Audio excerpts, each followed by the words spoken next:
Solo cuando el túnel está en la más absoluta oscuridad es cuando puede volver otra vez la luz.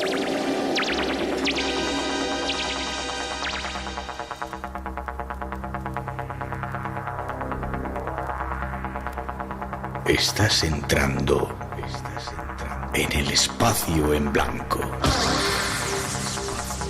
Una puerta a nuevas dimensiones de la existencia. Una nueva perspectiva sobre la realidad. Espacio en blanco.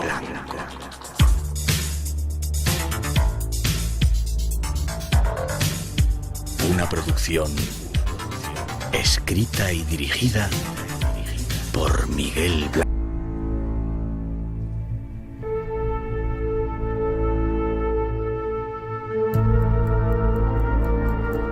Esta noche os pedimos que nos acompañéis a la búsqueda de ruinas, tesoros, casas encantadas y más.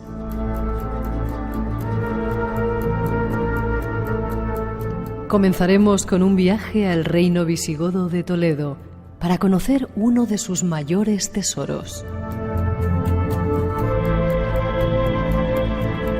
Su historia, sus leyendas y el tesoro más importante descubierto hasta la fecha. Estos serán algunos de nuestros argumentos. Después reuniremos en nuestro estudio a 3 expertas. Son maestras del misterio y llevan mucho tiempo investigando en casas encantadas. Esta noche volverán al programa para contarnos algunos de sus secretos.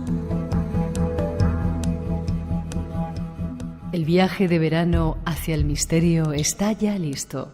Nos vamos a la búsqueda de enigmas y tesoros.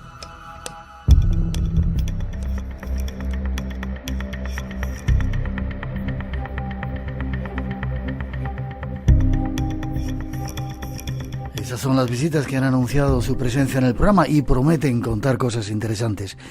Y para comenzar, ahí vamos con el primer tema. Os invitamos a buscar tesoros esta noche, ya veréis qué interesante.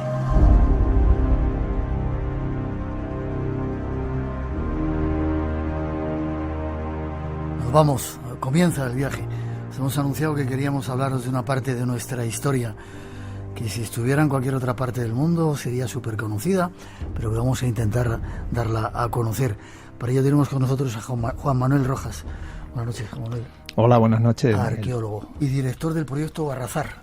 Sí. ¿Desde cuándo eres arqueólogo y qué has excavado por ahí? Cuéntame un poquito para darte a conocer. Bueno, vamos a ver, como arqueólogo profesional, son ya 29 años y medio. Empecé en enero de 1990. Otra pregunta más y nos vamos enseguida de viaje. Cuando vas a Egipto te dicen que solamente se ha encontrado un 20%, el resto está oculto.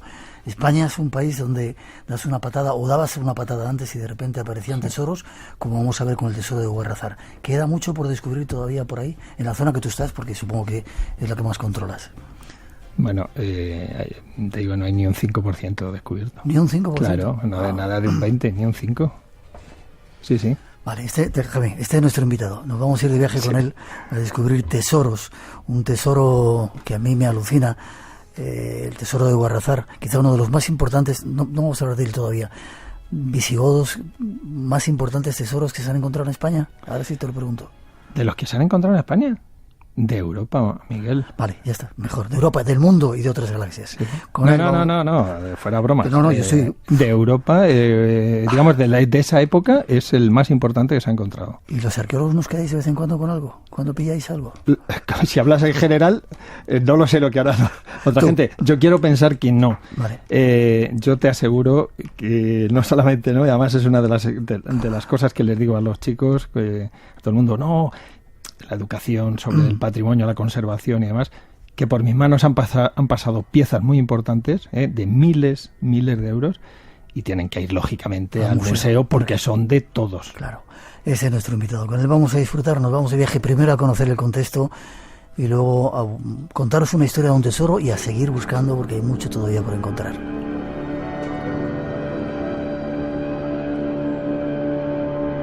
Esta noche queremos contaros historias de tesoros, de leyendas, de pueblos considerados como bárbaros. La historia comienza más o menos así. En el año 410 a.C., un ejército invasor saqueó la antigua ciudad de Roma. Fue uno de los ataques más sangrientos en la historia de Roma, una violación a la capital del poderoso imperio. En esa orgía de muerte y pillaje, los civilizados romanos cayeron ante las espadas de unos violentos bárbaros. Unos bárbaros sedientos de venganza. Eran los godos, y su furia estaba estimulada por décadas de traiciones y abusos romanos. Es una historia de persecuciones y mentiras. Los godos finalmente se alzaron contra sus opresores y emprendieron una misión de preservación y conquista. La suya es una historia épica. Son unos bárbaros empujados hasta el límite.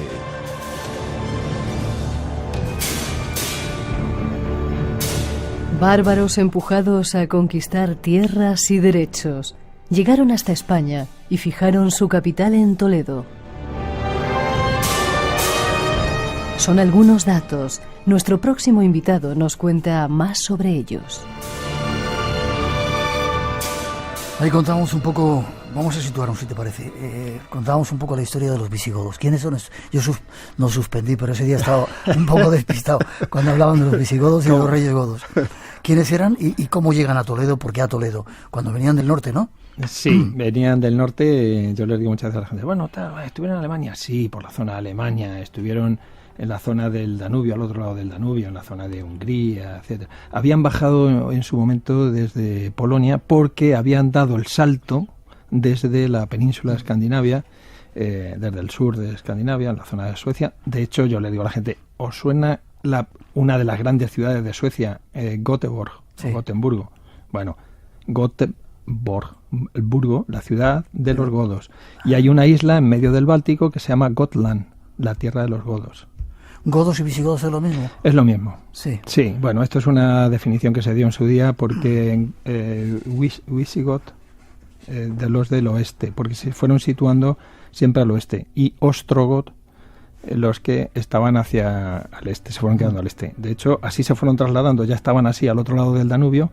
Cuando traspasaron las fronteras del Imperio Romano, se establecieron también de esa manera, es decir, los ostrogodos se quedaron en la zona de Italia y en los visigodos se vinieron básicamente a la zona de Aquitania y Septimania, en lo que es Francia, ahora, en el centro y sur de Francia. Ellos fueron los que acabaron con el Imperio Romano y saquearon Roma, le quitaron todas las riquezas que tenían los... Sí. Sí. Y a Alarico, sobre todo a Alarico, sí. Alarico I y tal, que fue un fenómeno, y el tío muy... Todavía cuando los eran digamos, los bárbaros estos que se enfadaban, vamos a decirlo suavemente, con los romanos por romper un pacto, lo que sea, y dijeron, ¿cómo que tal? Pues ahora os vais a enterar. Asedian Roma, lo saquean, y ahí empieza también una historia muy interesante, que es en ese saqueo que se van objetos, ya no solamente oro, que les hace famosos, de hecho, a los visigodos, que ostentaban una de las reservas de oro más importantes que había en Europa, gracias a ese saqueo de Roma. Uh-huh. Y los godos, estos que se quedan con ellos, pero entre estos elementos va, entre otras, parece ser que la mesa del rey Salomón, que luego de tanto se ha hablado y que si lo tenían todavía ahí, y que Tarik se hace con ella cuando conquista Toledo.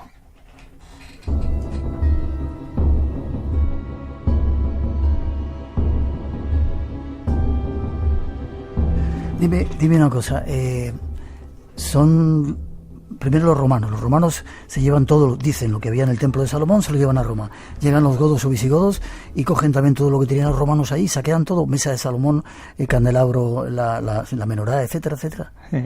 ¿Y cómo llega a España? ¿Por qué vienen a España?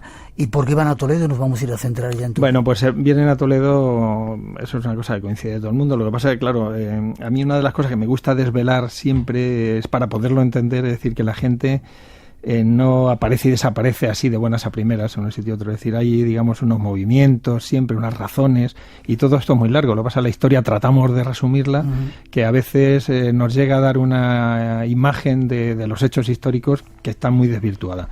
Ellos estaban, en un primer momento, como te he dicho, estaban en la zona de centro y sur de Francia. ¿Sí? La capital era Toulouse. Pierden una batalla, la batalla de Bouillé, en el año 507, al lado de Poitiers, a unos 15-18 kilómetros de Poitiers.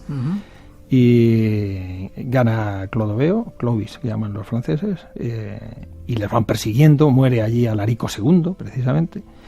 Ellos se refugian en Carcassona, vienen a auxiliarles los ostrogodos, que eran sus primos, digamos, y nada, bueno, bien, los francos ya se repliegan un poco, se quedan ahí, y entonces ellos a partir de ahí conservan esa parte de Narbona, la provincia narbonense, Carcassona, etcétera, pero se van a centrar aquí en la península, que ya habían entrado en distintas ocasiones a ayudar al Imperio Romano, pues para, digamos, poner un poco de orden entre vándalos, alanos, etcétera.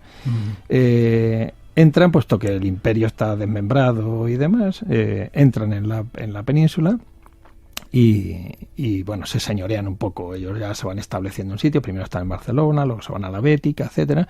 Y ya en la época de Leovigildo, a mediados del siglo VI, eligen Toledo como capital del como imperio. Capital del reino. Del reino visigodo. No eran tan bárbaros como nos contaban. No, estaban muy aculturados ya por el Imperio Romano, muy aculturados.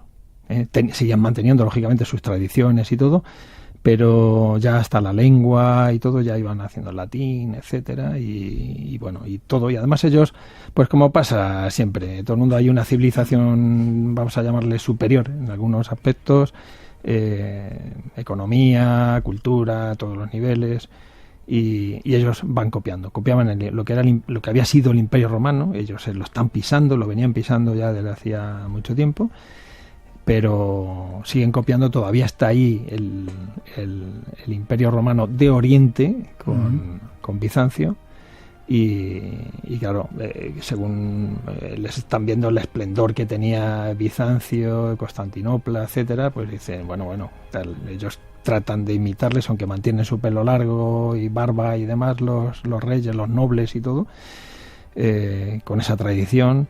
Pero, sin embargo, les gusta vestirse los ropajes del emperador y tal, con los púrpuras, las coronas y tal. Parece ser que van imitando todo eso. Vale. Se traen de Roma parte de los tesoros que habían saqueado de Roma, y lo dejan en Toledo. Sí. ¿Y qué hay alrededor de Toledo? ¿Qué pasa en Bueno, Toledo? ellos van viajando siempre con el tesoro. Sí. Ellos viajaban digamos, cuando tenían sus sedes en distintos sitios, ellos iban con el tesoro, y tenían ahí, digamos, como su consejo de ministros, los comes, y tenían uno se encargaba de una cosa, del ejército, de los caballeriza, de no sé cuánto y tal. Bueno, pues había uno que se encargaba del tesoro, era como el ministro del tesoro, para que lo entendamos. Lo llevaban encima, y alrededor de Toledo, ¿qué había? ¿Qué tenían montado? No desveles todavía tus No. Toledo, vamos a ver, Toledo se ha estado diciendo por mucha gente, colegas, estoy hablando, historiadores, arqueólogos, ha habido mucha gente que se ha hablado de que, no, pues Toledo era pues una ciudad que debía ser pequeña, todavía en época romana, porque no hay apenas referencias sobre ello, y sin embargo las referencias arqueológicas nos está diciendo que Toledo es una ciudad en época romana ya muy grande. Importante, ¿no? Sí, tiene un circo muy grande, tenía su anfiteatro, su teatro y tal, tenía unas termas, tenía un acueducto que era un alarde también de la ingeniería. Todo desaparecido, desgraciadamente. Bueno, ahora estamos encontrando muchos restos. Se pensaba que no había nada, por ejemplo, de la Toledo visigoda, y por una urbanización que se quiso hacer en un espacio que estaba sin construir, que ha sido como una especie de milagro, porque estaba la fábrica de armas, la famosa fábrica de armas de Toledo, primero fábrica de espadas, que luego se transformó ya en fusiles, etcétera, y bueno, sobre todo en cartuchería y machetes y no sé qué hacían en la última época. Bueno, pues ese espacio, había un espacio, digamos, de seguridad. Estamos hablando de 60 o 70 hectáreas, por lo menos, unas 70 hectáreas o más, un terreno sin construir, que se dedicaba exclusivamente a huertas. Bueno, pues debajo resulta que lo que había era el suburbium, debajo de la URSS, es decir, un barrio, más que un barrio, era una parte de la ciudad que, para que quien nos esté escuchando ahora, y si conocen o quieren ver en Google, que se puede ver rápido, y vemos esa imagen cenital de satélite del casco histórico de Toledo bordeado por el río Tajo, bueno, pues para que se hagan una idea, eso está al norte, justo a continuación del casco histórico, y los restos arqueológicos nos están hablando ahora ya de esa parte suburbial, nos están hablando más del doble de grande que lo que es el casco histórico actual. Wow. Desenterrando la historia esta noche con nuestro invitado. Casi para terminar esta pequeña lección de historia, llegan los musulmanes, los árabes, y ven que tienen perdido Toledo y se llevan el tesoro. Sí, bueno, vamos a ver, los tesoros siempre por lo que han sido de oro y tal, pero no se nos debe olvidar una cosa importante. Y bueno, puede venir a colación otra vez el tema de la famosa mesa del rey Salomón, en la que vemos un carácter simbólico, ya no solamente porque hay historiadores que hablan de que si las patas tenían piedras, gemas talladas, no sé cuántos estaban ahí, que tenían un valor, no, pero era el valor simbólico, es decir, el valor simbólico de las cosas, es decir, el arrebatarte todo eso, ya no solamente es el oro, te están arrebatando algo que simbólicamente es fundamental para poder sobrevivir. Por eso es tan importante. Como pueblo, como Estado. Vale. Se lo llevan y lo esconden, el tesoro. Bueno, no. Vamos a ver. Aclárame eso, que ahora vamos a hablar del tesoro. Sí, es conveniente aclararlo. Sí, acláralo. Siempre se ha pensado, el famoso tesoro de Guarrazar, ¿sí? Siempre se ha pensado que, voy a decir sobre todo desde el siglo XX, es una de las cosas que me estoy encargando ahora de reconocer ahora que los arqueólogos, historiadores arqueólogos que empezaron a trabajar en Guarrazar, como Amador de los Ríos o Pedro de Madrazo, que estuvieron allí después de aparecer el tesoro, los mandó la Real Academia de la Historia, empezaron ahí a estudiar, y ellos dijeron, bueno, pues aquí hay un sitio donde hay unos restos arqueológicos, que hay sillares, hay tejas romanas, hay escultura, bastante que se veía todavía en el siglo XIX por allí. Dijeron, esto, sin lugar a dudas, esto está asociado a algo que aquí puede ser un monasterio, decía Pedro de Madrazo claramente, pero además lo repite en distintas ocasiones, y sería muy lógico que este tesoro, que tengo que decir que son 23 coronas, lo que se ha calculado que apareció en su momento, 23 coronas votivas, se calcula que más de 5 o 6 eran de reyes visigodos, por lo menos 5 o 6. Bueno, pues todo eso se ha dicho, claro, se empezó a decir a mediados del siglo XX por un historiador, Emilio Camps Cazorla, que escribió en la enciclopedia de Ramón Menéndez Pidal, en la historia de España, que como son volúmenes parece enciclopédico, parece una enciclopedia de la historia de España. Es la historia de España de Menéndez Pidal. Entonces hay los eruditos de la época están escribiendo, bueno, pues Emilio Camps Cazorla, que es de verdad un personaje muy tal, pero no se molesta ni en ir a verlo ni en leer bien a Pedro de Madrazo, y entonces él dice claramente, no los que lo deja entrever, no, él dice claramente que a su juicio un tesoro de esas características tan importante, él cree que no pudo estar en ningún sitio ahí, que su procedencia no puede ser otra que la capital del reino visigodo, porque no le cuadra que esté en un sitio, dice, tan insignificante como este. Dice que es un sitio insignificante. Déjame que pongamos otra introducción para empezar a hablar del tesoro, y nos vas contando un poco esa curiosa historia de cómo se descubrió y luego cómo estáis vosotros implicados.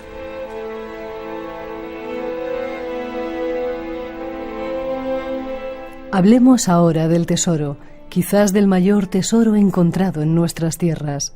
Se le llamó el tesoro de Guarrazar. Pero, ¿cómo se descubrió? Según las declaraciones que realizaron los descubridores Francisco Morales y María Pérez, el hallazgo se produjo de forma casual. Era el día 25 de agosto de 1858, cuando ambos transitaban por el camino de Toledo, a su paso por el paraje de la Fuente de Guarrazar.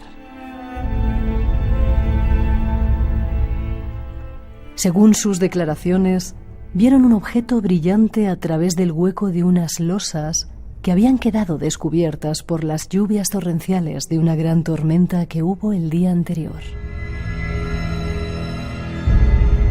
El tesoro que descubrieron estaba compuesto por un conjunto de coronas votivas de oro, piedras preciosas, perlas, nácar, vidrio, además de cruces, cálices y otros objetos también de oro y gemas.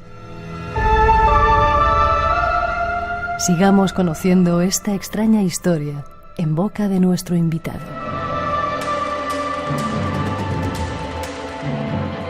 Espacio en Blanco.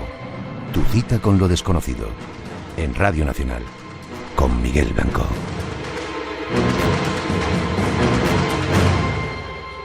Esta noche con Juan Manuel Rojas, el promotor del proyecto Guarrazar y además un arqueólogo que está investigando, está descubriendo la historia. Tesoro, ¿cómo aparece? Un cúmulo de casualidades. ¿No te he escuchado contarlo en el Ciudadano García? Que alguien se para por ahí a hacer un pipí o algo. Cuéntame la historia. ¿Cómo es que es una cosa muy anecdótica, pero... Así fue, ¿no? Sí. Cuéntame. Bueno, y se sabe todo porque se hizo una investigación luego, Se hizo una investigación judicial y tal, y tenemos muchos textos de todos los implicados o de la mayoría de los implicados. Entonces, pues una familia de un matrimonio con una hija que vienen de Toledo. Ella había estado examinándose de una asignatura de magisterio. Ella estudiaba magisterio. Uh-huh. Y era a finales de agosto. Cuando vuelven hacia Toledo, pues, como digo yo, tono anecdótico, bueno, vamos a ver, que vienen por el camino, les quedan 2,5 kilómetros, vienen con un burro. Y claro, vamos a ver, era el vehículo de la época. Hoy en día se dice, oye, vamos a parar en la próxima gasolinera que tengo ganas de hacer pis. Dice alguien de los ocupantes. Eso es muy frecuente. O sea, que eso lo podemos... Debieron decir algo así, oye, vamos a parar en la fuente, además nos refrescamos un poco, lo que sea, todavía les queda. Bien, como no había gasolineras y tal. Un niño me decía un día, dice, claro, si no había coches entonces. Digo, efectivamente, chico. Paran allí en la esta. Bueno, pues paran allí... y con un poquito de recato, pues se van detrás de una pequeña valla que salva el camino. Hay una valla de piedra, un pretil, que está limitando el paso del camino para que no entraran muchas veces los animales. Todavía lo hay allí en el entorno, quedan. Allí mismo exactamente ya no queda. Pero sí, a 50, 100 metros hay algunas tierras que todavía tienen el pretil se deben ir detrás, la hija o la madre, a orinar. Uh-huh. Y entonces ven que ha quedado un reguero de agua, ha abierto un canalillo que ha dejado abierto, ha dejado a la vista una lápida, una losa, que claro, una losa rectangular les llama la atención, y porque por allí no había nada de eso, y les dice oye, mira, tal, debieron llamar al marido ya, oye, mira lo que hay aquí, tal. Lo movieron, vieron que había oro. Vieron que había oro. Yo pienso, esto ya no lo cuentan ellos así, vieron que había oro, lo taparon, se fueron a su casa y tal. Yo pienso que debieron intentar sacarlo. Pero es que, por lo que dijeron luego de cuando volvieron, estaba mezclado con mucho barro. Se había ido filtrando agua. Lo debieron camuflar en su momento con una capa de tierra, para si alguien levantaba la losa, pues que vieran que había tierra. Y parece ser que había unos huesecillos también por allí. A lo mejor metieron para que pareciera como un osario, un enterramiento o algo. Para un segundo, ¿alguien escondió eso ahí con el propósito de despistar o no me quiero adelantar? No, eso estaba ahí bien enterrado. No, me refiero de los propietarios. De época visigoda. Sí. Eso lo enterraron allí en 2 arquetas. Eso lo describe Amador de los Ríos, que es el historiador que va allí con el encargo de la Real Academia, ya en abril de 1859. Y entonces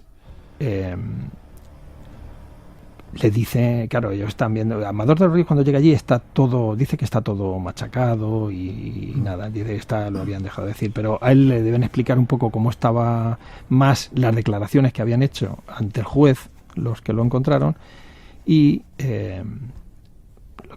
bueno, ellos dicen que está todo ya mezclado, con el agua se había mezclado, se había hecho una masa de barro, para que lo entienda la gente, es un amasijo de barro mezclado con el oro. Ellos debieron intentar sacarlo, vieron que había mucho y por eso de primeras, hombre, intentarían cogerlo, pero cuando vieron que tenía cadenas, cruces, las coronas, todo ahí mezclado y que estaba apretado con el barro y que era bastante, dijeron, oye, era de día todavía, que nos va a ver alguien aquí al lado del camino, vamos a taparlo, venimos de noche y tal.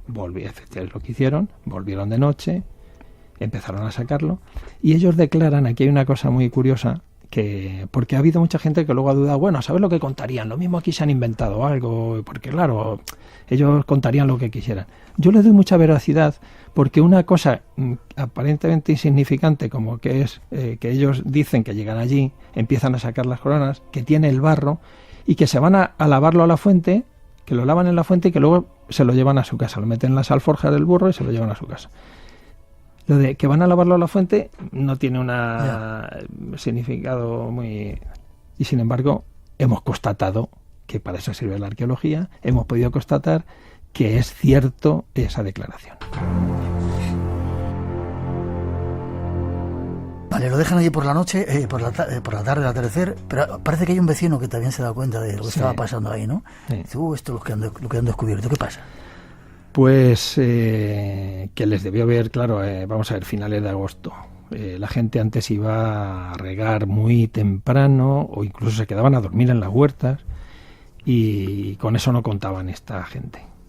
Están con un farolito del sitio donde lo están sacando, que es una arqueta, van a lavarlo a la fuente, como dice, que está a unos 15 metros, y en ese movimiento de un lado para otro, lo debe, ¿qué estarán haciendo ahí justo al lado de la fuente? Y tal. Cuando se van, este señor, un tal Domingo de la Cruz, un labriego de allí del pueblo, llega, ve que aquello está removido, ya lo ve así de día, se debió encontrar alguna perla, algún trozo de algún colgante, que ahí es donde está la clave, por eso digo tal, porque en la fuente nosotros lo ha encontrado la alcaldesa de Guadamur. Ahora nos cuentas esa historia también. Sí. Que es una historia curiosísima, que la gente no se lo cree, pero yo estaba allí delante, totalmente cierto.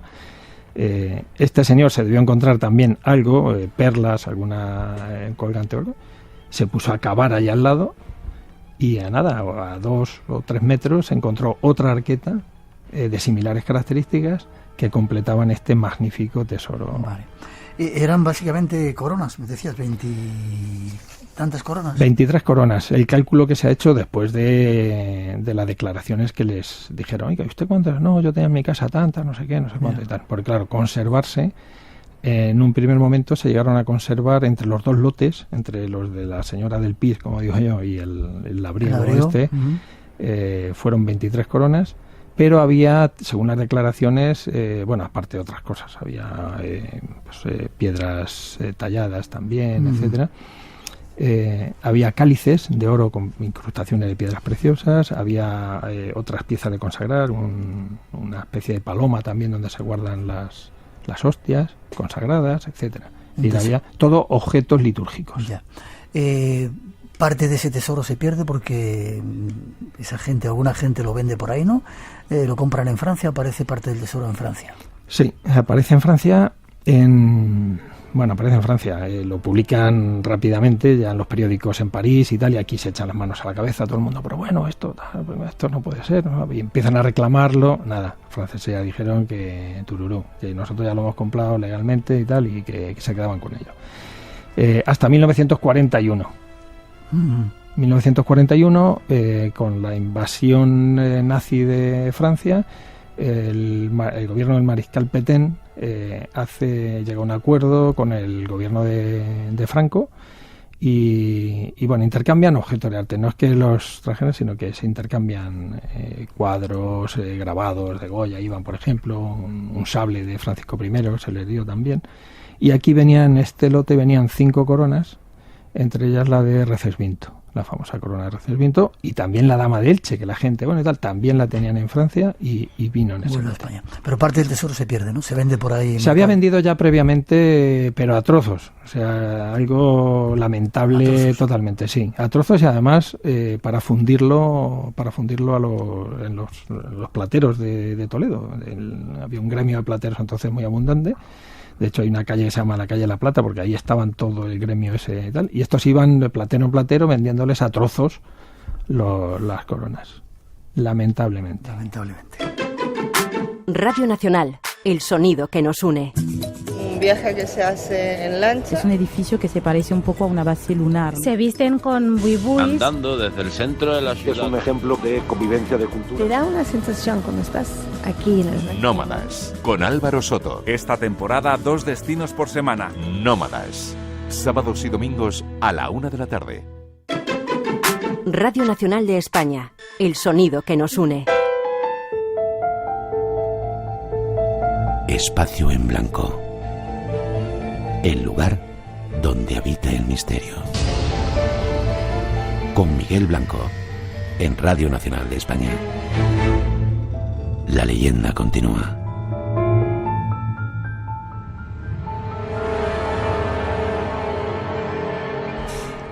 ¿Te gusta? ¿Estás a gusto? Vale. ¿Tú cuándo entras en esa historia? ¿Hay alemanes que están investigando, hacen una pequeña investigación, dice esto es increíble? O bueno, no vamos a ver, Miguel.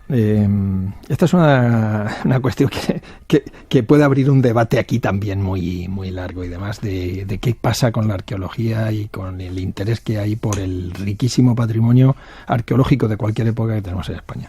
Este es un yacimiento ya reconocido de siempre, vamos, como el lugar del hallazgo y demás. Bueno, pues tengo que decir que desde abril de 1859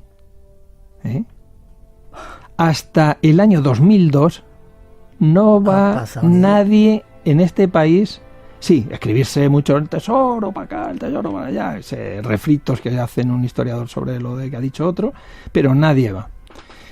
Hasta que viene un arqueólogo alemán en el año 2002, Christoph Egger, que bueno, le hemos invitado, está todavía colaborando con nosotros, aunque ahora vive y trabaja en Alemania, pero tuvo una beca del Instituto Arqueológico Alemán y estuvo trabajando de 2002 a 2005 y hizo una labor muy buena, porque aparte de hacer unos sondeos arqueológicos, bueno, para hacer unas catas, las típicas catas que hacemos de sondeos, hizo un estudio de geomagnetismo en varias hectáreas y también un trozo, también un pequeño, pasó un georradar también, y con estos estudios, que para que la gente lo entienda, se trata de hacer una especie de radiografía, vulgarizándolo, es como una especie de radiografía del terreno, no se hace con rayos y tal, pero como una radiografía. Entonces se ven, dejó a la vista grandes edificios, los restos de edificios imponentes. Vamos a hablar dentro de un momentito de todos ellos. Antes de nada, cuéntame la historia de la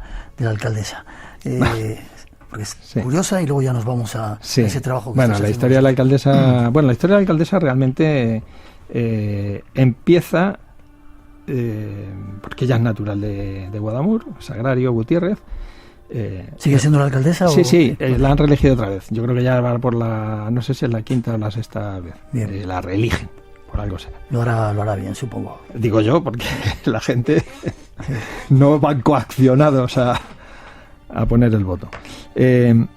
Bueno, pues ella, nos conocimos, qué curioso, nos conocimos precisamente en Fouillé, donde la famosa batalla de tal, porque yo fui con una asociación que hay en Toledo, Ursergia, que se dedica a hacer rutas de patrimonio visigodo a nivel europeo, y estábamos contactando con esta población que también tenían interés en resurgir esto, y de hecho había un hermanamiento, ya tenían hecho un hermanamiento entre los dos pueblos, entre Guadamur y Fouillé, ahí en Francia. Y entonces yo fui allí con esta asociación, di una conferencia precisamente sobre el suburbium del Toledo visigodo, que yo había estado excavando unos años antes. Esto fue en 2010. Y nos conocimos, ella entonces, yo había oído hablar de ella, pero no nos conocíamos personalmente. Entonces, cuando volvimos a España, luego ella se puso en contacto conmigo y me dijo que, oye, podemos quedar allí en Guadamur y vemos el yacimiento, a ver si te interesa. Bueno, fuimos a verlo y digo, hombre, que si me interesa, vamos a ver, esto es Guarrazar, punto primero. Que yo desde niño... habías oído hablar de ello ya, ¿no? No, es que no, yo veía la corona de Recesvinto y me he estado preguntando siempre de pequeño que ¿por qué no se excavaba en ese lugar? De verdad, ha sido una pregunta que me he hecho desde que tenía 10 o 11 años. Mucho más cuando estaba ya en la universidad. Yo le dije que me interesaba. Y visto lo que había por allí sobre el terreno, bueno, eso ya me parecía, digo, mira, se veían sillares y todo. Es que los restos que hay aquí, digo, vamos, yo vengo a ciegas aquí. Y con lo que me digas. Vale, ¿te interesa? Digo, sí, por supuesto. Bueno, he dicho 2010, 2011, esto fue ya en 2011, pero no sé si quien nos está escuchando sabe que 2011, 2012 han sido años de crisis. Nadie, prácticamente ni nos escuchaban, no había para dar ningún tipo de ayuda y demás. Bueno, pues ya en enero me dice, oye, en enero de 2013 tenemos un taller de empleo. Y ahí empieza ya, digamos, un poco la historia. Empezamos con el taller de empleo, se descubren los primeros restos, que son los de ahora lo que creemos que puede ser un hospital de peregrinos, esa es la parte que tenemos, que enseñamos al final allí en Guadamur. Y digo, bueno, estos restos son importantísimos, esto no puede quedar así. Esto da pie para iniciar aquí un proyecto importante. Pero te me vas por las ramas. ¿Cuándo encuentras el tesoro? Y ahora hablamos de ese proyecto tuyo. ¿O cómo que sí, no, pero es que trabajando en eso, es cuando le damos continuidad al proyecto.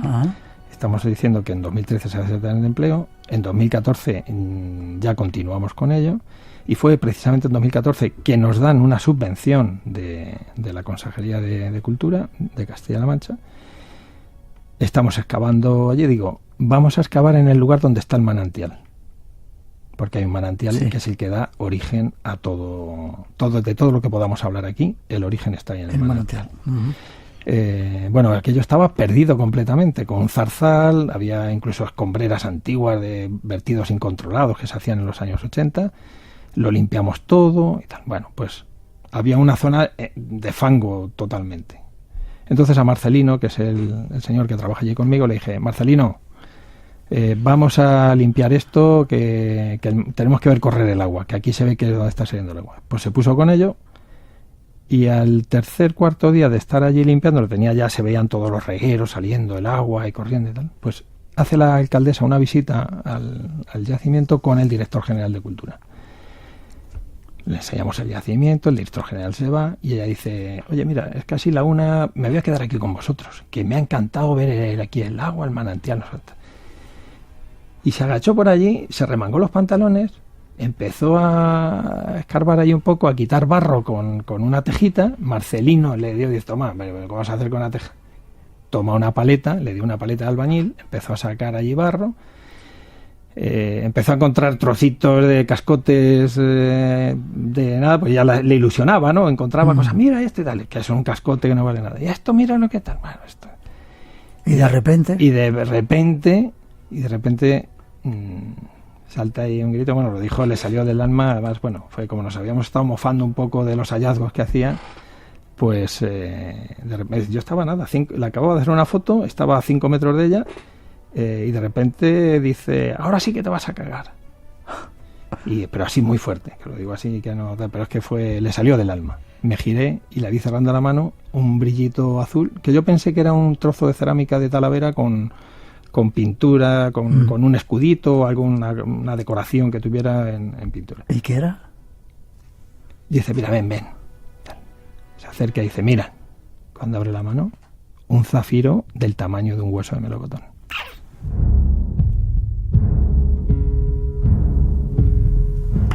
Ese ha sido el último descubrimiento. ¿Tú crees que si vamos y escarbamos un poquito en el arroyo todavía salen cosas? Bueno, yo no lo descargo todo, pero lo veo muy difícil, ¿eh? Nosotros hemos mirado y dice, ¿pero habéis mirado más? Sí, hemos mirado, hemos pasado allí, tal. No, por el momento queda mucho por... Vale. Este es nuestro invitado, Juan Manuel Rojas. La tercera parte del programa queremos contaros ese proyecto en el que está metido, descubriendo la historia, que si lo tuvieran los americanos o los franceses habrían hecho allí ya un parque temático. Tras esa introducción seguimos. Espacio en blanco. Creamos universos sonoros para viajar y soñar hacia el más allá. Con Miguel Blanco, en Radio Nacional de España.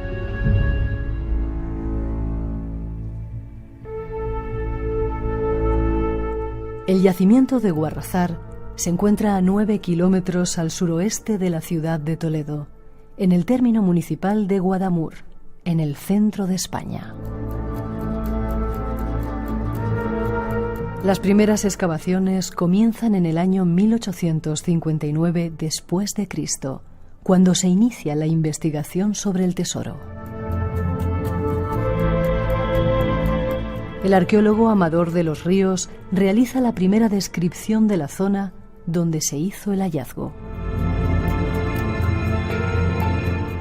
Entre los años 2002 y 2005, el arqueólogo alemán Christoph Eger realiza una primera investigación del lugar como parte de su tesis doctoral. En el año 2013 comienza un nuevo proyecto. Se trataba de excavar el lugar, eclipsado y olvidado durante tantos años por el descubrimiento del propio tesoro. El arqueólogo Juan Manuel Rojas, con el apoyo del Ayuntamiento de Guadamur, inician un proceso de investigación y consolidación que se encuentra en estos momentos en desarrollo. Nuestro invitado, principal protagonista de esta aventura, nos sigue contando algo más de la excavación y de los descubrimientos realizados. Algo único en Europa. Escuchemos su historia.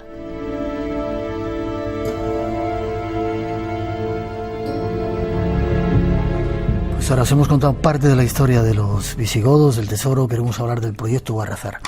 Tú te implicas, ves aquella historia tan poderosa y te llegas a implicar incluso personalmente en sacar adelante aquello, ¿no? Sin mucha ayuda oficial, sin que te hagan mucho caso. Digo yo, te estoy preguntando o estoy diciendo cosas que no debo. Bueno, sabes algo porque ya llevamos tiempo y además sé que has pasado por allí y algo sabes. Sí, efectivamente. Me impliqué a nivel profesional, muy mucho. Y voy implicando amigos, familiares, etcétera. Yeah.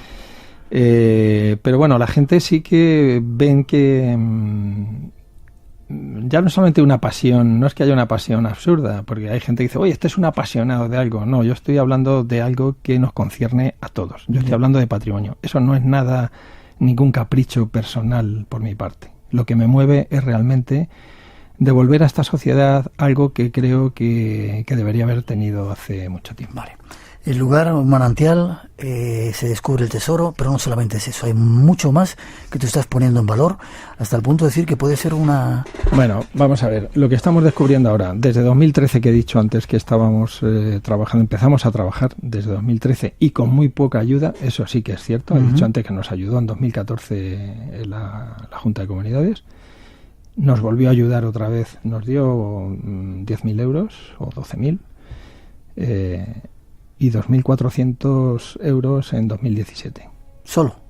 Solo. Vale, señores que se dedican a eso, pongan un poquito ojito en esas cosas interesantes. Y luego, las ayudas, pues ahora mismo es el Ayuntamiento de Guadamur, quien está implicado, que de hecho es el patrocinador, del proyecto. Vale. Yo estoy como promotor, etcétera, director, todo lo que quieras, pero es el Ayuntamiento de Guadamur el patrocinador de este proyecto. ¿Y habéis estado excavando? ¿Qué habéis encontrado? Yo vi el otro día esas losas increíbles, que eso no lo pone cualquiera, ¿no? De ahí tiene que haber algo importante. Tú dices que puede ser un hospital o algo más, Lourdes. Vamos a ver, yo a la gente habías oído hablar de lo que estamos haciendo allí. Tú pasaste un día que estaba con un colegio. nosotros lo que estamos descubriendo ahora son varias partes fundamentales. Estoy hablando, parece que he dicho antes lo del manantial donde lavaron esta gente. Pero es que este agua de este manantial sale de un edificio.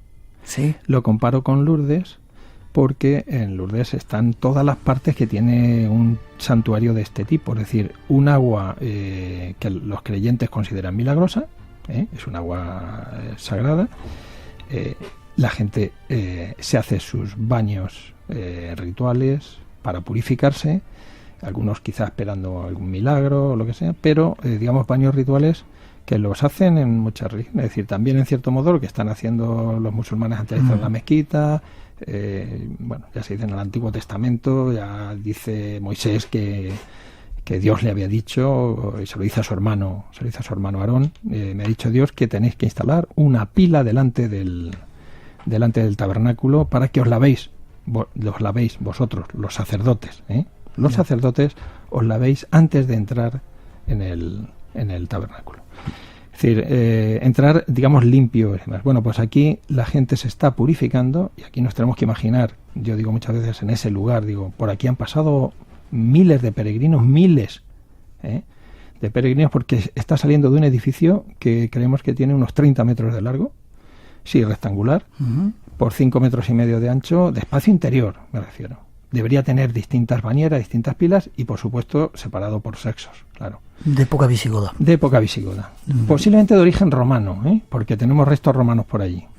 Eso no es una cosa que les ha pasado y tal, sino que ese es un lugar que luego se cristianiza, como ha pasado en muchísimos santuarios, se cristianiza, y lo que hacen es un santuario donde hay una basílica, construye una basílica muy, muy, muy potente, que esas, que tú lo estuviste viendo, que está con cimientos de sillares, muros de sillares, columnas, lo que tenemos ahora son unas basas de mármol de 85 centímetros en el plinto, es decir, de una riqueza espectacular. Y luego un hospital de peregrinos y tal, y sospechamos, por la planta de un edificio que sale en el estudio de geomagnetismo que hizo Christoph Weger en 2002, sospechamos que hay un edificio de más de 1.800 metros cuadrados, debió haber, ahora quedarían restos de, digamos, los cimientos. 1.800 metros. Sí, y posiblemente a lo mejor 2 plantas, que sospechamos que, dada la vinculación que parece tener, yo estoy, convencido de la vinculación directísima que tiene este santuario con la realeza visigoda, que posiblemente también se utilizará como residencia.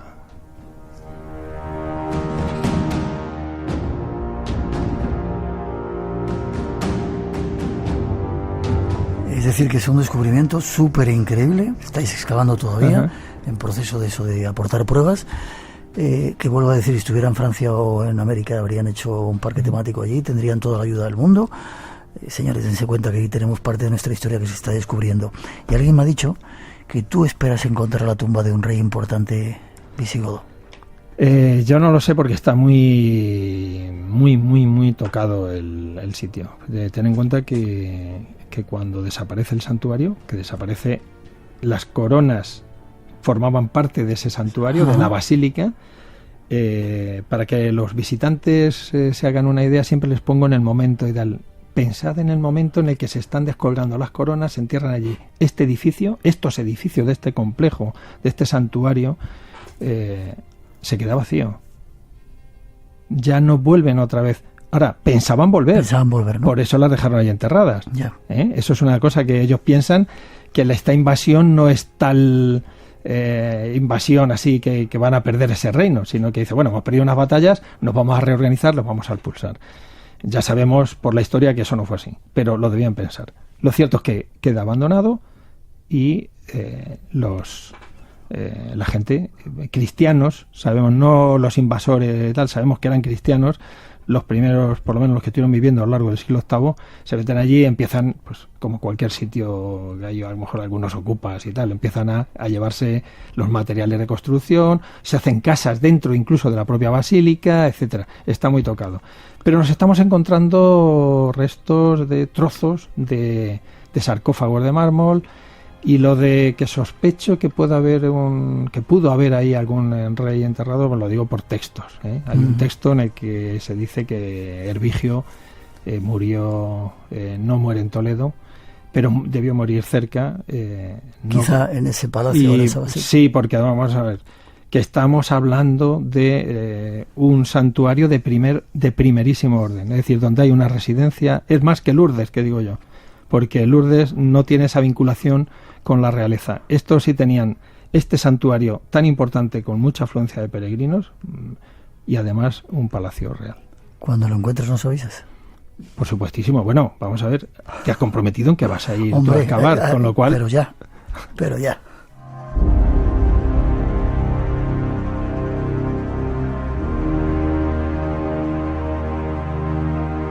Y lo bueno, Juan Manuel, de todo esto, ya terminando, es que se puede visitar. Que tenéis ese patronato, yo no sé cómo se llama lo que habéis hecho, hacéis visitas guiadas. Yo cuando estuve, había niños, puede ir cualquier persona, y creo que los sábados hacéis una movida tremenda, ¿no? Ahora en verano estamos teniendo las noches de Guarrazar. Estamos teniendo además con bastante éxito. Ya llevamos, este es el tercer año que lo hacemos, y de día es muy duro porque pega mucho el sol, pero por la noche es muy agradable. Tiene un encanto el ver los restos de las excavaciones, que los tenemos iluminados, las explicaciones. Música y todo. Música en directo clásica, bien guitarra, violín, etcétera. Muy chulo. En un momentito os damos datos por si queréis pasar. Yo me apunto el próximo sábado, ¿vale?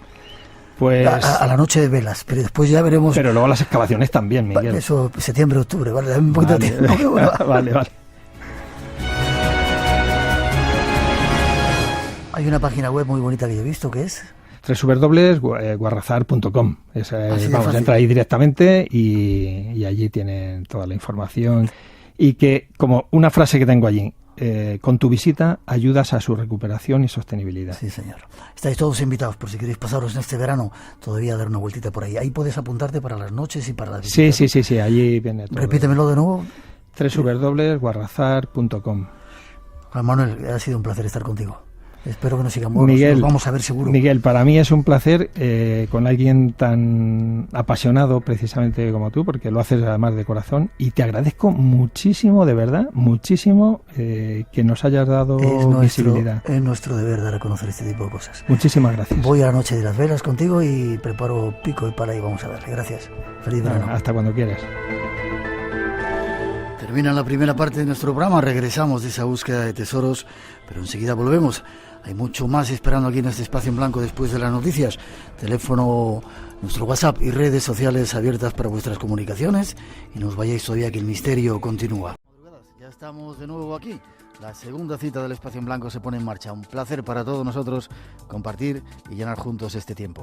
Y ya estamos listos para esta singladura. Nuestro compañero Arturo Martín esta noche pone la voz a nuestras introducciones. Después de ellas os damos todos los datos de este especial programa de hoy, que os recomendamos que no os perdáis. Ahí está la introducción. ¿Te gusta la música? Encanta. Ya lo sabes. Vicente Casaña, un antiguo amigo, nos volvemos a reencontrar después de un montón de años, ¿sí, Vicente? Unos cuantos han pasado, Miguel. Pero seguimos igual. Yo creo que sí. Seguimos igual. Astrólogo, uno de los más reputados en España, yo creo que en el resto del mundo.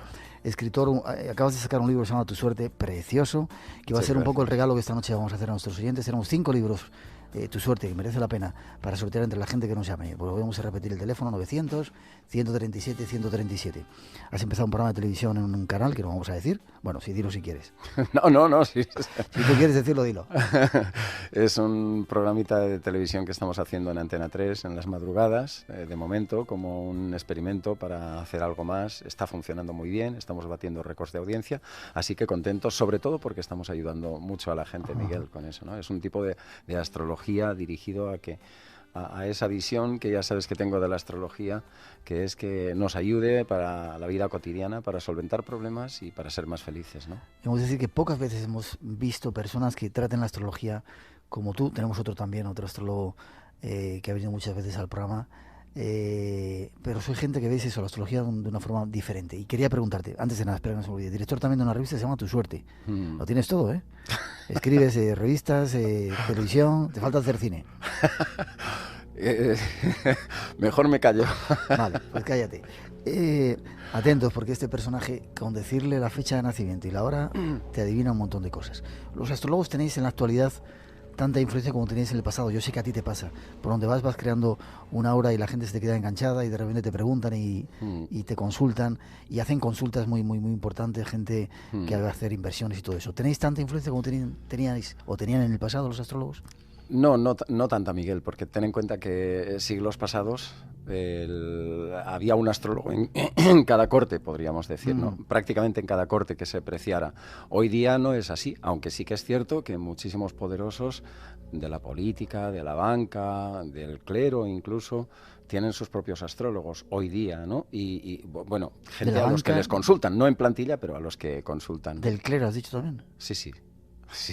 Sí, a pesar, el Vaticano en este sentido siempre ha tenido una esquizofrenia, o la Iglesia Católica ha tenido una esquizofrenia hacia la astrología, ¿no? Por un lado condenándola, por otra usándola, a veces bien usándola, a veces mal usándola, y a lo largo de la historia hay muchísimos ejemplos de ello, ¿no? El caso de Galileo, por ejemplo, Urbano VIII, el papa que lo condenó, presentó para las elecciones a papa una carta astral suya falsa que le auguraba el papado, ¿no? ¿Sí? Y una vez consiguió eso, luego hizo lo que hizo, ¿no? Por ejemplo, y esos son datos históricos, o sea que esa esquizofrenia siempre ha existido y es una pena. Pero sí, hoy día los astrólogos seguimos siendo consultados por muchísima gente, ¿no? Y ten en cuenta que cuando la astrología se maneja bien, pues te dan muchísimas claves de tu vida, de quién eres, hacia dónde vas o cuál es el tránsito que estás pasando.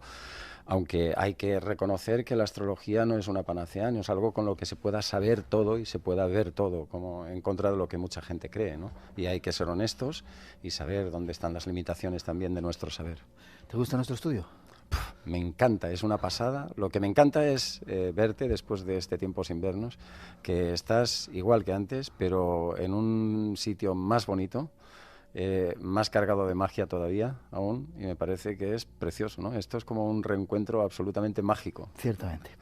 Nos pedían los oyentes que habláramos de astrología. Hoy damos gusto a esa cantidad de gente que quería que lo hiciéramos, uno de los mejores que hay en nuestro país, sin duda. ¿Y cómo se puede explicar, Vicente, que esas lucitas que hay ahí arriba nos influyan? Es decir, es muy difícil de entender. ¿Cómo se explica eso? No se puede explicar, ¿no? Porque hay cosas que es como el amor, no se puede explicar, pero yo creo que las fuerzas más poderosas que existen en el universo son invisibles, todas ellas. Y el amor es el ejemplo más claro, ¿no? O el paradigma de todo esto. Es como intentar explicar a nuestros tatarabuelos que con un mando a distancia abriríamos unas puertas, absolutamente imposible. Hoy día se manejan las hipótesis de que es, sobre todo, por la luz, es el tipo de luz que emite cada planeta, y por el ciclo de cada planeta, porque esos ciclos condicionan muchísimo. Y es algo que se debate en muchos congresos nacionales, internacionales, pero que las conclusiones no pueden estar claras, obviamente, ¿no? Ya. Una explicación era de que la influencia que tiene la luna sobre las mareas, sobre el agua del mar, nuestro cuerpo también es un 70-80% agua y era un sí, poco en ese sentido, ¿no? En ese sentido sí, indudablemente, y eso es algo que está comprobado, porque hoy día se han conseguido medir las mareas lunares en un simple vaso de agua en laboratorio.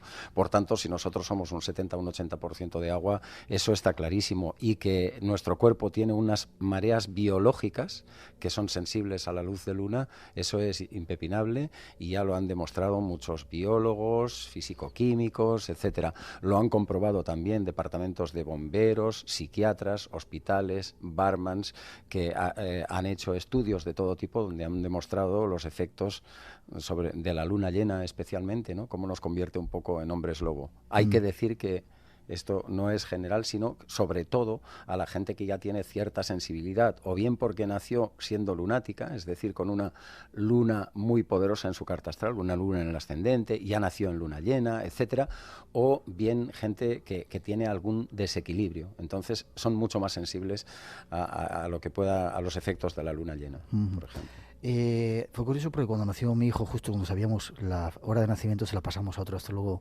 amigo y lo ha retratado. ¿Cómo se puede hacer eso? Es un niño que tiene 2 años y medio y todo lo que dijo en esa carta astral es increíble cómo se va cumpliendo su carácter, su forma.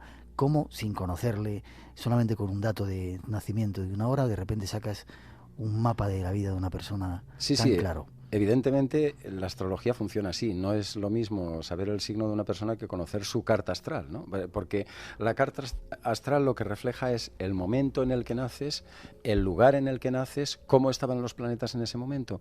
Y ese momento lo que te condiciona es como una semilla. Si tú plantas una semilla de melocotones, de ahí nunca saldrán manzanas, ¿no? O peras. Pues es lo mismo.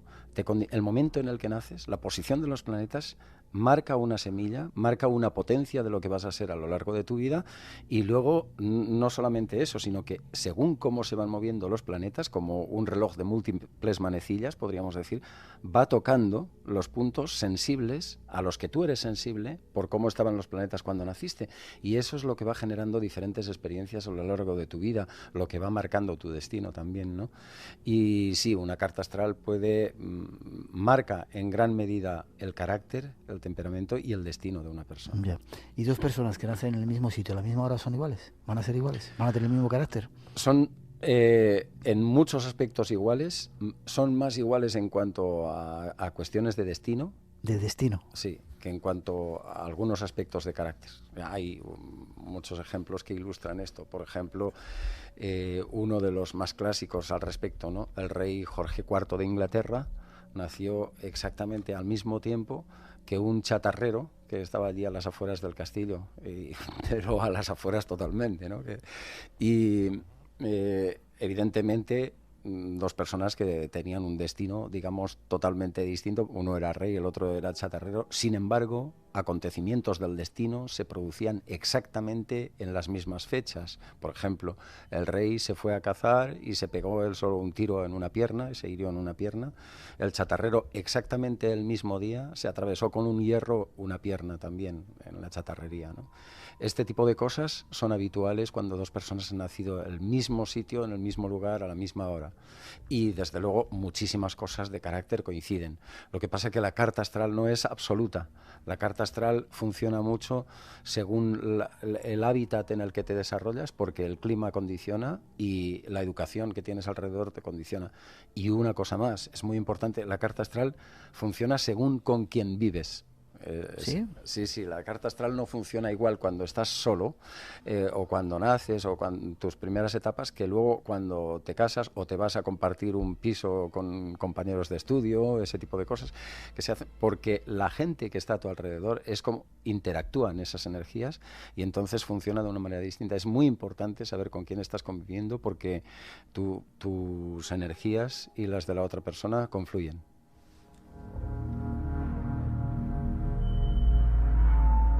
Dos y 21, 1:21 en las Islas Canarias, tenemos un concurso en marcha, 5 libros tenemos que nos pueden dar claves acerca de nuestra suerte. 900-137-137 nuestro teléfono. Nuestro primer tema habla de astrología, de algunas claves de esta crisis que estamos viviendo. Vamos a contar cosas de Obama, no os lo perdáis. Después hablaremos de misterios, los peligros de este mundo en el que estamos. Vicente, ¿estamos predestinados? En gran medida sí. ¿Sí? En gran medida estamos predestinados porque ten en cuenta que nacemos en una época, en una cultura, en una civilización, en un país, en una familia, en una raza, un ADN que cada vez los estudios científicos están demostrando más hasta qué punto condiciona nuestro ADN, un etcétera muy largo que nos condiciona.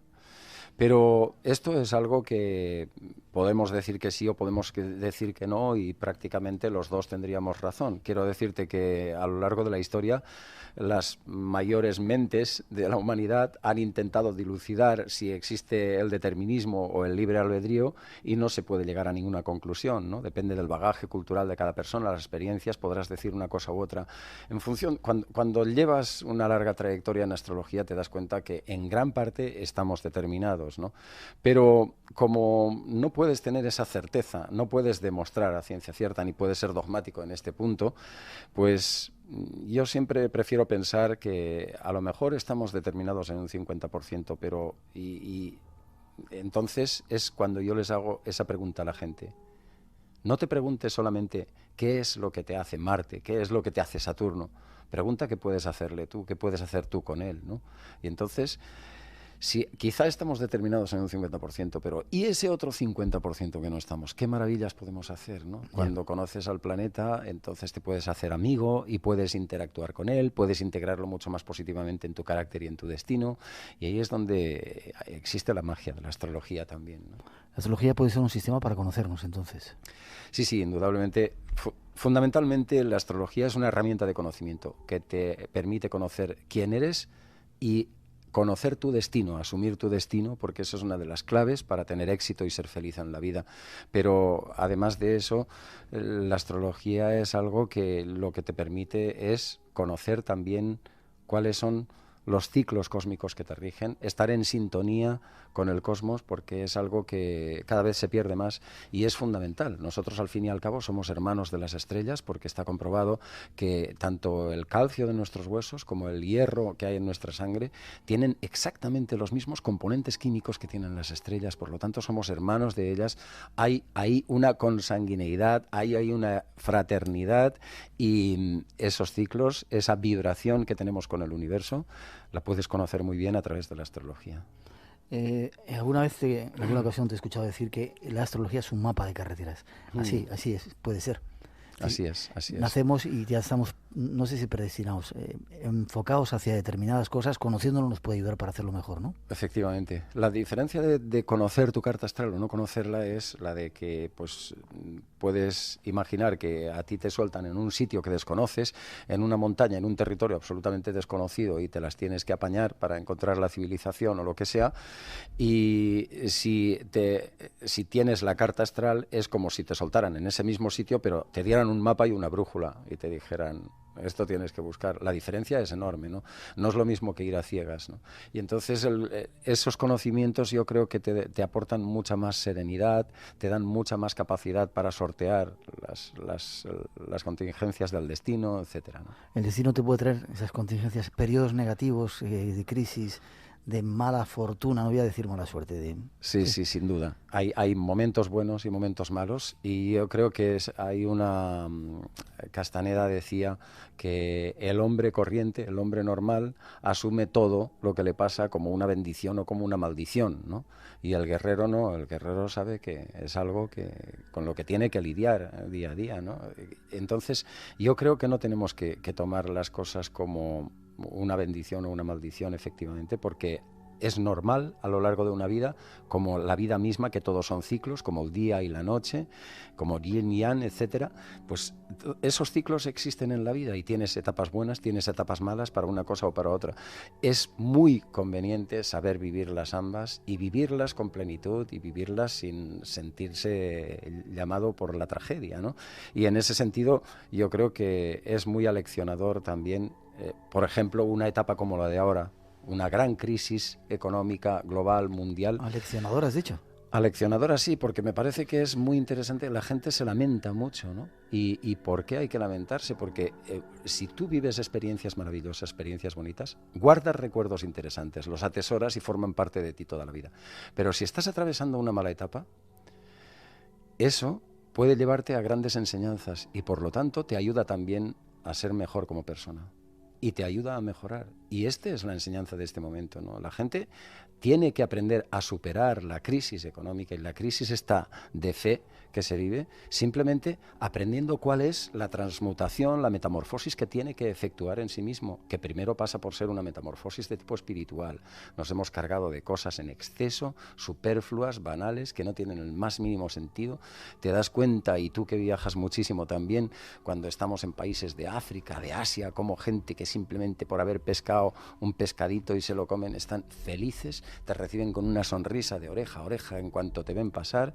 Y aquí, con tanto exceso de todo, parece que la gente siempre va estreñida y con pastillas para esto y pastillas para el otro, y cabreadísima totalmente. ¿Pero qué es esto, hombre? Vamos a eliminar, vamos a depurar y vamos a tratar de ser felices y de empezar a reconocernos, a ver quiénes somos. Vale, déjame que sea un poco crítico. Estoy de acuerdo no tengo por qué decirlo, ¿no? Pero ¿y el padre que de repente se ha quedado sin trabajo y sus hijos no puede pagar la escuela y está la hipoteca y eso? ¿Eso cómo se entiende?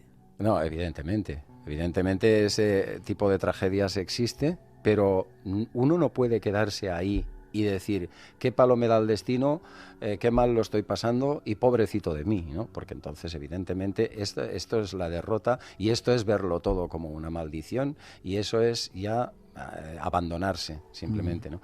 Esa persona lo que tiene que hacer es reducir sus expectativas, empezar a eliminar, porque todos vivimos en un mundo en el que muchas cosas están en exceso, muchas cosas están que no necesitamos de verdad. Si te vas a casa verás cuántas cosas podrías tirar y la vida continuaría igual, y empezar a ver de qué manera esa persona se puede reciclar, puede aprender otras cosas, puede hacer otro tipo de profesión, puede irse a vivir a otro sitio, es decir, tener el valor de explorar en su vida, de ser un explorador y aprender a redescubrirse.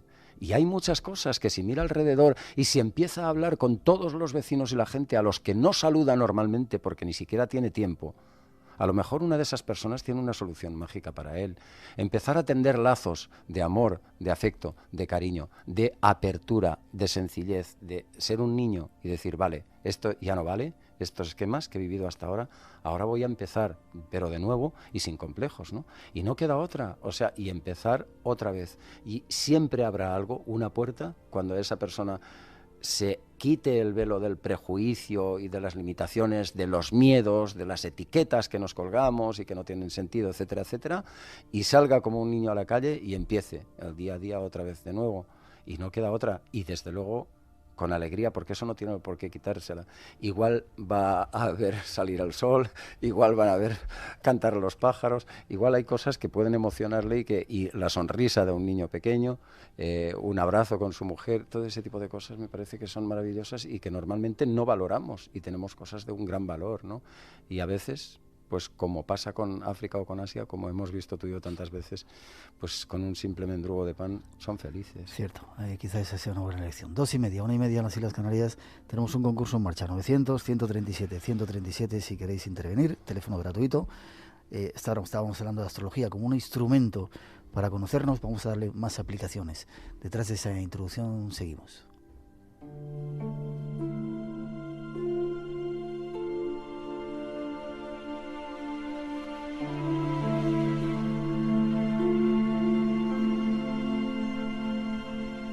Barack Obama se ha convertido en un fenómeno social a nivel mundial.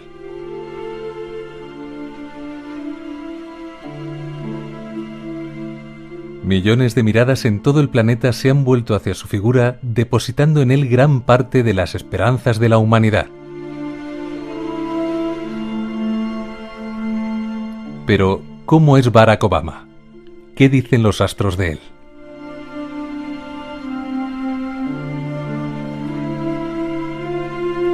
La combinación de su Sol en Leo y Luna en Géminis tiene mucho que ver con su brillante intelecto y ese porte elegante, ese toque elitista y a la vez sumamente popular. Esa sensación de que casi es más una estrella del rock que un político. Ese toque triple uraniano no solo lo convierte en una sorpresa y le facilita una carrera relámpago, sino que le ha dado la habilidad de ganar gran parte de su éxito a través de Internet, con un gran manejo de las nuevas tecnologías.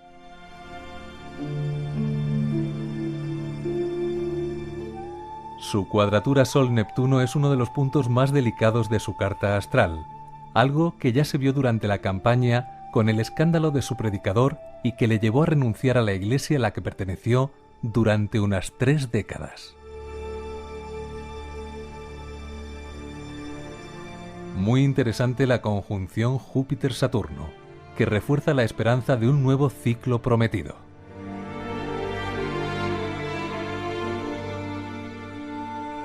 Estas son algunas de las características de la personalidad del nuevo presidente de los Estados Unidos según la astrología.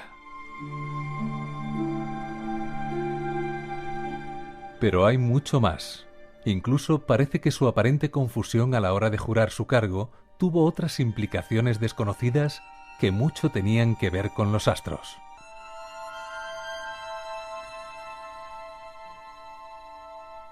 Nuestro invitado nos lo explica.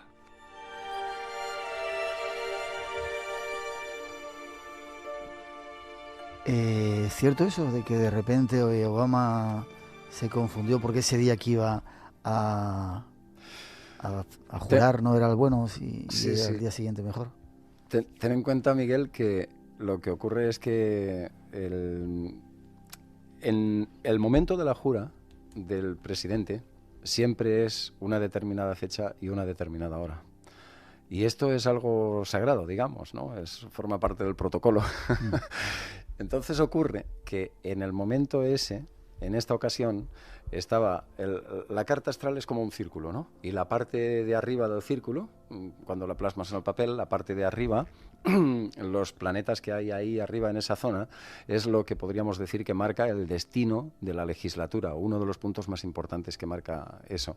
Y ahí, en esa carta de esa toma de posesión, aparecía el planeta Mercurio retrógrado. Retrógrado es cuando, visto desde la Tierra, un planeta parece ir hacia atrás, ¿no? Es un efecto óptico, no se produce real, pero parece eso. Entonces, los astrólogos lo colocamos retrógrado. El que Mercurio esté retrógrado ahí significa muchísimos errores en las tomas de decisiones. Sí. Muchísimos errores a la hora de nombrar colaboradores, a la hora de efectuar declaraciones públicas, muchísimos errores de tipo diplomático. Y entonces, claro, esto puede ser un problema enorme, ¿no?, para una legislatura de la que además se espera tanto en un momento tan crítico como este, que hay que tomar 1000 decisiones cada día. Y entonces, bueno, pues yo a ciencia cierta no lo podría decir, pero que hubiera un error en la jura, que él tuvo que hacer una segunda jura, una segunda toma de posesión, en una hora mucho más afortunada, desde luego, donde ese Mercurio ya no estaba retrógrado en casa 10, pues es lo que cabe pensar, ¿no? Porque hay que tener en cuenta que a lo largo de la historia la mayor parte de presidentes de los Estados Unidos han estado asesorados astrológicamente, por no decir todos, ¿no? Algunos decir, incluso ¿no?, con su carta astral constantemente allí en el despacho, en la mesa del despacho oval. Es legendaria la relación de Ronald Reagan y de su mujer Nancy con la astrología también, y entonces sin duda él debe estar asesorado también. ¿Y cómo es Barack Obama? Nació el mismo día que el presidente Zapatero, ¿sabes? Sí, la verdad es que tienen... No, el mismo día no, lo que pasa es que tienen... Yo creo que el mismo día un año antes Zapatero. Eso es, hay una diferencia. Y lo que pasa es que sí que tienen una serie de puntos en común en su carta astral, es cierto. Y por eso es fácil que sintonicen, y el rollete ese que ahora se ha bromeado tanto de que son amigos y tal y cual, ¿no? Sin duda puede haber sintonía entre ellos, ¿no? Los dos son Leo, por supuesto. Tienen una serie de paralelismos incluso en sus vidas, en cuanto a sus hijos, aficiones, etcétera, que tiene, eso sí, mucho que ver en la posición del Sol, que siendo además del mismo signo, el Sol puede estar mucho más adelante, mucho más atrás, y una serie de posiciones planetarias que son parecidas en ambos, ¿no? Lo que pasa es que ya te metes a analizar profundamente las cartas astrales, son totalmente distintas. Barack Obama, por ejemplo, tiene ascendente Acuario, siendo Leo ascendente Acuario, que es una de las cosas pues que le ha hecho utilizar también todas las redes sociales, internet, toda esta cuestión que de alguna manera ha marcado un antes y un después, ¿no?, en la campaña electoral, el cómo ha sabido usarlo, con qué maestría, y que desde luego ha tenido una importante influencia para su victoria, sin duda. Y eso tiene mucho que ver con ese ascendente Acuario, un ascendente Acuario que refleja incluso en el símbolo, en el logotipo que manejaba Obama en su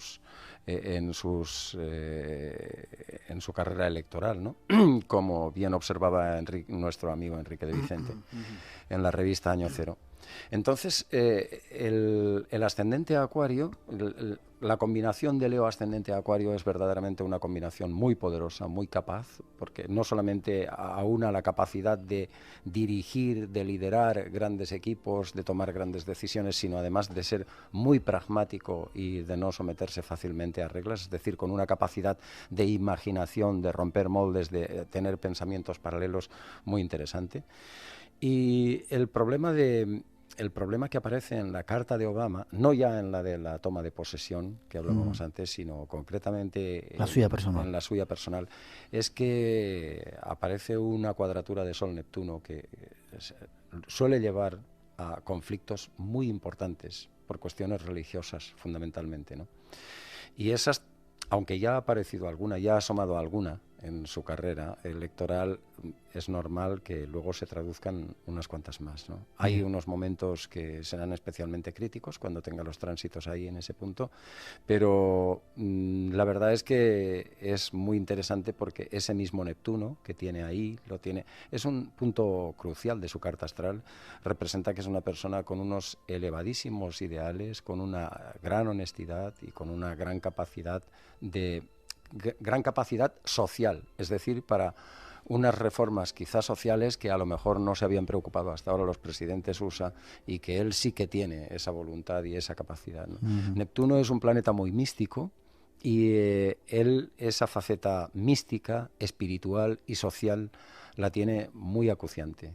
Y es una de las cosas que le dan una connotación especial y más hablando de un político, ¿no? ¿Y tiene peligro de ser asesinado, como mucha gente dice? ¿Se puede ver en su carta astral que puede tener atentados? Es muy difícil ver eso. Él tiene en su carta astral precisamente la conjunción Júpiter-Saturno en casa 12, que la casa 12 es precisamente una de las más peligrosas en este sentido. Es la que señala a los enemigos ocultos, poderosos. La conjunción Júpiter-Saturno es muy importante, es una conjunción además muy vinculada al destino de los Estados Unidos, porque cada vez que ha habido conjunción Júpiter-Saturno, el presidente de los Estados Unidos ha muerto en el mandato, antes de terminar su mandato, bien por enfermedad o por asesinato, ¿no? Esto es algo histórico y se salvaron solamente los dos últimos. Ronald Reagan en el 81, cuando le pegaron el tiro, había conjunción Júpiter-Saturno, y Bush, que era el siguiente que le tocaba, y se lo ha saltado, ¿no? a la torera. Y él tiene esa conjunción precisamente en su carta astral de nacimiento, esa conjunción maldita para los Estados Unidos o para los presidentes de los Estados Unidos. Él la tiene en su nacimiento y en una casa como es la 12, que siempre es muy peligrosa. Seguimos adelante. Yo recuerdo, hace muchos años hablábamos de astromundial. Es un poco una disciplina que tú eras un experto y tú empezaste a estudiar. Y sacaste una conjunción que de alguna manera adelantaba esta crisis que estamos viviendo. Eras un poco profeta. Sí, la astromundial es la especialidad de la astrología que se ocupa de estudiar no ya al individuo, sino a la sociedad y la corriente económica, política, religiosa, las modas, etcétera, ¿no? Entonces la astromundial estudia más países, estudia más dirigentes de naciones y demás. Y concretamente el ciclo que estudié en relación con la economía, bueno, había dos ciclos fundamentalmente vinculados al desarrollo de la macroeconomía de Occidente, ¿no? A las etapas de crisis, de auge, de recuperación, que son Saturno-Plutón y Urano-Plutón. Dos ciclos que han acompañado, han marcado muy claramente las crisis de la economía capitalista, ¿no? Entonces, cada vez que Saturno-Plutón están en aspecto inarmónico, en aspecto de tensión, se han producido las mayores crisis en la historia, por ejemplo, todo el siglo XX, las mayores crisis se han producido siempre en ese momento. Ahora existe esa inarmonía en el cielo entre Saturno y Plutón y la crisis esta estaba prevista, ¿no? Estaba prevista no solamente a través del libro, sino en congresos recientes como el del año 2000 en Barcelona o el del 2004. Anunciabais que iba a venir. En Alicante, sí, ya estaban, en mis conferencias ya estaba marcada claramente la crisis para esta etapa actual, de la que no se acabará hasta el 2012. Te iba a preguntar, ¿hasta cuándo dura? ¿Hasta el 2012? Probablemente sí. Hay que tener en cuenta que esta crisis participan dos aspectos importantes, ¿no? Una es la crisis financiera, que tiene mucho que ver con la oposición Saturno-Urano, que todavía hay y que estaba mucho más exacta cuando estalló la crisis, digamos, internacional. Y esta crisis financiera no terminará este año, sino el año que viene. En la segunda mitad del 2010, la financiera estamos hablando, y esta crisis de crédito y todo esto. Pero el ciclo inarmónico del Saturno-Plutón continuará todavía hasta el 2012. Por lo tanto, de la crisis financiera se saldrá el año que viene, no este, pero lo normal es que lo que es la crisis económica que está afectándonos a todos, o a la mayoría, pues continúe hasta el 2011-2012, que todavía ese ciclo está, ¿no? Y hasta el 2011 todavía estará esa crisis en parte instalada. Decíamos en esta introducción, decías tú que la hegemonía de los Estados Unidos está a punto de caer y sobre todo la hegemonía del dólar como potencia económica. ¿Es cierto eso? ¿Sabes qué pasa? Que, bueno, como nos ha demostrado la historia, no hay ningún imperio que sea eterno, no hay cayeron los griegos, cayeron los romanos, cayeron los árabes, todo el mundo, ¿no? Los babilonios antes, etcétera. Entonces, bueno, pues tampoco Estados Unidos tampoco será eterno, ¿no? Porque los ciclos van y vienen. Y hay una serie de ciclos muy vinculados a esto, muy relacionados con los Estados Unidos, ¿no? Uno de ellos es el paso de Plutón, del que podríamos hablar mucho y probablemente la gente te acabará preguntando mucho en este programa o en programas sucesivos, porque Plutón ha entrado en Capricornio hace muy poco, después de estar muchísimos años en Sagitario, que desde ahí les daba caña a Géminis, Virgo, Sagitario y Piscis. A esos signos ha estado muchos años condenándoles un poco al ostracismo y dándoles un poco de caña y dándoles situaciones un poco de culebrones en su vida y tal. Se ha salido de ahí, se fue ya hace tiempo de Sagitario y ha entrado en Capricornio. Entonces ahora reparte leña por otros lados. Pero lo que es a nivel de macroeconomía y en concreto para los Estados Unidos es fundamental. ¿Por qué? Porque el capitalismo precisamente surge, de alguna manera el germen del capitalismo surge en el siglo XV-XVI, cuando Plutón pasa precisamente por Capricornio. En el siguiente paso, que está Plutón por Capricornio, en el anterior actual, porque Plutón por Capricornio solo pasa una vez cada 245 años, que es en torno a 1780, por ahí, ocurren dos cosas muy importantes, ¿no? Una de ellas es el nacimiento de Estados Unidos como nación, que después de ganar la guerra del té contra Inglaterra, pues al final acaban siendo independientes y tal, ¿no? Entonces, Plutón estaba en Capricornio cuando surgió, cuando Estados Unidos se convierte en nación o en confederación de naciones, y ahora es la primera vez que Plutón vuelve a ese punto natal, ¿no? Esto representa un cambio drástico, porque cuando un planeta tan lento vuelve al punto de nacimiento siempre representa un punto de crisis grave, importantísimo. Eso por un lado. Por otro lado, además, está muy vinculado al capitalismo, porque también justo en el año en el que Estados Unidos se independiza de Inglaterra, en 1776, Adam Smith escribe La riqueza de las naciones, un manual que es el paradigma del libre cambio, ¿no? Precisamente, y que asienta al capitalismo de una manera clarísima. También eso se descubre la máquina de vapor, que es lo que da pie a la revolución industrial, que daría las clases sociales de la burguesía y el proletariado, que no existían hasta entonces, y que ahora, con este paso de Plutón por Capricornio, veremos barrerse todas las estructuras sociales que tenemos, veremos barrerse eso de burguesía y proletariado, ya no existirá más, y surgirán nuevas clases sociales. En fin, estos son ciclos muy interesantes, que cuando un planeta está en un sitio y es tan lento y vuelve a pasar por ese punto, lo que hace es renovar, dar un cambio de ciclo totalmente, y si entonces surgieron unas clases sociales, ahora surgirán otras nuevas. Plutón, por tanto, es un planeta fundamental, muy importante y clave para el destino de los Estados Unidos y también para el destino del capitalismo. Pero además hay otra serie de factores importantes, y, por ejemplo, la conjunción Júpiter-Saturno, que cada 200 años cambia de elemento. Los elementos en astrología son fuego, tierra, aire, agua, ¿no? Uh-huh. Entonces, estos que manejaban los clásicos griegos. Entonces, aunque Estados Unidos surge como nación en 1776, no es hasta 1820 aproximadamente cuando, de alguna manera, se imponen al mundo, empiezan a imponerse al mundo, porque entonces es cuando se aplica lo que llamaron el Big Stick o la doctrina del gran garrote, lo que dijeron a los europeos: tranquilos, no os metáis aquí porque toda América es para nosotros, y ellos convirtieron toda Centroamérica y Sudamérica en su patio trasero para hacer lo que les diera la gana y dominarlo a placer. Y eso se aplica en 1820, ¿no? La doctrina esta del Big Stick, y a partir de ahí Europa es que no tuvo el valor de enfrentarse a ellos. Y eso ocurre precisamente cuando empieza el periodo de conjunciones de Júpiter y Saturno en el elemento Tierra, que también es el que marca esa revolución industrial y una determinada clase trabajadora, etcétera. Las conjunciones Júpiter-Saturno en el elemento Tierra se acabó. Ahora empieza ese ciclo de conjunciones el elemento aire, y ya de una manera mucho más definitiva, y se asentarán para siempre, para los próximos 200 años, en el 2020, cuando esa conjunción se produzca en el signo de Acuario.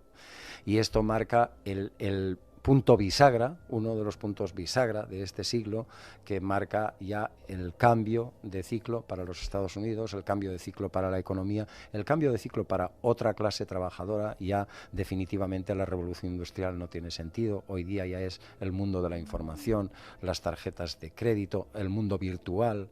Ya no es eso tan material, tan terrenal como eran las Júpiter-Saturno en signo de Tierra, que es pragmatismo. El aire es algo invisible. Una ventana abierta hacia otros universos. Espacio en Blanco. En Radio Nacional de España. Con Miguel Blanco. 2:49, 1:49 en las Islas Canarias. Podríamos estar hablando de astrología con esas implicaciones sociales, históricas, económicas que haces, Vicente, mucho tiempo. En 900-137-137 nuestro teléfono. Tenemos un concurso en marcha. Tenemos a nuestro siguiente invitado, Fran Contreras, que nos va a hablar, ahí esperando ya, va a hablarnos de los peligros de este mundo en el que estamos, sobre todo la Ouija y otra serie de cosas, no lo perdáis. 2012. ¿Qué tiene que ver el 2012 con la astrología? La profecía de los mayas, el fin del mundo.